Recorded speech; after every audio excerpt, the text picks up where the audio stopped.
In my sleep, I heard a scream, a growing clatter, and the crunch of breaking stems. As I walked out into the yard, I froze. Karen, in her crazy pink car, drove right into my tulips. The flowers flew into the air, the earth flew into clods. Karen jumped out of her thunderous carriage like a queen who had condescended to her subjects. "Well, you pathetic little gardener, a beautiful path, isn't it?" She hissed through gritted teeth, her voice dripping with venom. "Now there's a proper way through. I'm in charge here, and I can do whatever I want. Get that through your thick skull." My knuckles whitened as I clutched my cooling coffee cup. "This is my property, Karen, mine!" I spat out each word, struggling to maintain a semblance of composure. "Your wheels have no business here. Never!"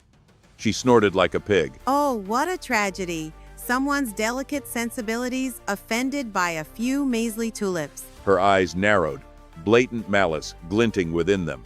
It's just a convenient little shortcut for all of us neighbors. Don't be such an egoist. She snapped, deliberately revving the engine and splashing mud onto my slippers.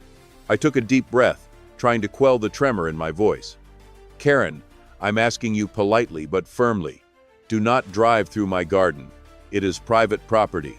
But Karen merely erupted in laughter that made my ears ring. Politely? You're hilarious. What property? You're lying through your teeth. There's always been a right-of-way here, and you have no right to block it. Just try to stop me, and you'll regret it. With those words, she sped off, leaving behind a stench of gasoline and a feeling of utter helplessness. But let's start from the beginning. Karen appeared in our quiet, leafy neighborhood about 5 years ago, like a thunderclap on a clear day. Before her, a sweet elderly couple had lived in her house, their quiet walks and soft conversations blending seamlessly with the peaceful rhythm of our street. With Karen's arrival, however, tranquility vanished like smoke. She brought with her not only garish pink furniture and the incessant yapping of a tiny but vicious dog, but also an unwavering belief in her own exceptionality and the right to make her own rules. Her loud arguments, her complaints to the HOA about every minor infraction, and her habit of acting as if the entire universe revolved around her needs quickly made her a local legend, and not in a good way.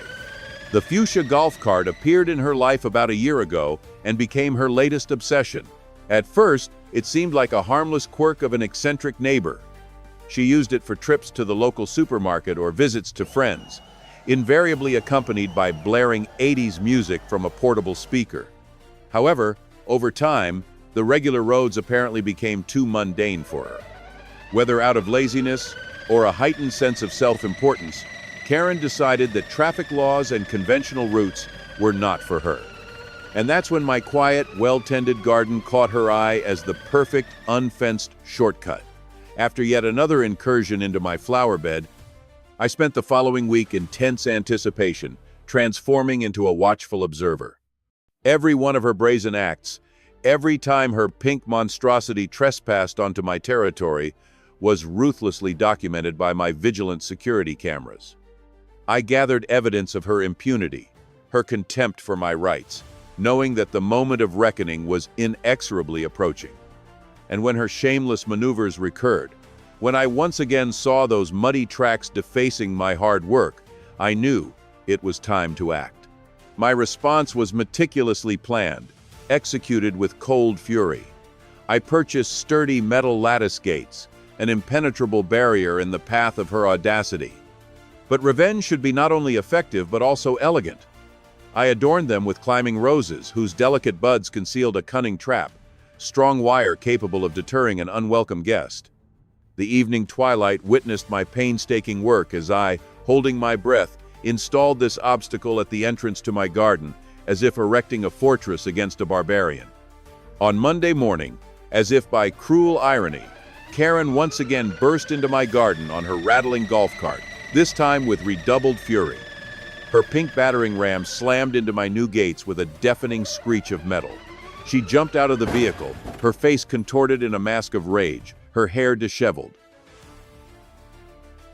"What is this goddamn junk?" she shrieked, jabbing a finger at the mangled bars. "Are you mocking me, you pathetic little gardener? I'll show you what real respect is. I'll grind your miserable flower bed to dust." but her hysterical cries no longer evoked fear or surprise in me. My patience had finally snapped. Her rudeness, her unwavering belief in her own impunity, had overflowed the cup of my anger.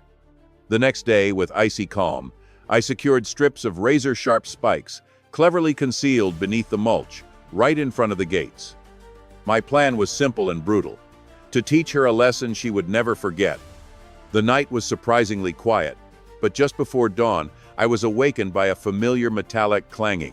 Curiosity and the anticipation of revenge compelled me to look out the window. There, in the soft light of the early morning, I saw Karen and her loyal sidekick hunched over my gates. In her hands, a pair of ominous bolt cutters glinted. They were trying to cut the lock, naively believing their nocturnal foray would go unnoticed. But they were in for an unpleasant surprise. As soon as they applied pressure to sever the metal, their vehicle lurched and sank treacherously. The spikes had done their work. I didn't hesitate. Clutching my phone, I stepped onto the porch, observing the unfolding scene. 4 deflated tires hung limply from her pink monstrosity, like the broken wings of a wounded bird. Karen howled, her face turning purple with rage. You bastard! She shrieked like a wounded hyena, kicking the lifeless tires with fury. I'll get you for this. You'll pay. I calmly dialed the police and coolly recounted the situation, providing all the video evidence I had collected of her previous intrusions and her current attempted vandalism. When a patrol car with flashing lights pulled up to my house, Karen, covered in dirt and completely losing control, tried to stage a performance. You don't understand, She screamed, waving her arms wildly. I'm rescuing rare-willed hedgehogs that got tangled in these awful gates. And besides, there's always been a public path here. This man has illegally blocked the way. Her unfortunate accomplice, shrinking under Karen's fierce gaze, turned beet red. His eyes darted between his furious boss and the stern faces of the police officers. Gathering his courage, he mumbled, No, officers, it was, Mrs. Karen's idea about the hedgehogs. She made that up. Before that, it was some shortcut, and she insisted we come at night so no one would see. The officers exchanged looks. One sighed and began writing a report. The other turned to Karen, voice firm. Ma'am, your actions count as unlawful entry, attempted damage to private property, and vandalism. You'll be fined accordingly. Any further attempts to trespass will lead to criminal charges. Next time, we will arrest you. Do you understand? Karen, stunned for a moment, snorted in anger but said nothing. The officers, unfazed, called a tow truck for her wrecked golf cart. Watching the bright pink vehicle dangle helplessly under the tow cables while Karen cursed non-stop was oddly satisfying. As the truck disappeared, I felt a weight lift from my shoulders. For the first time in a while, I could breathe. I wandered into the yard, past my revived flower beds. The red tulips, like phoenixes, had returned, now protected by sturdy metal gates and a solid defense system.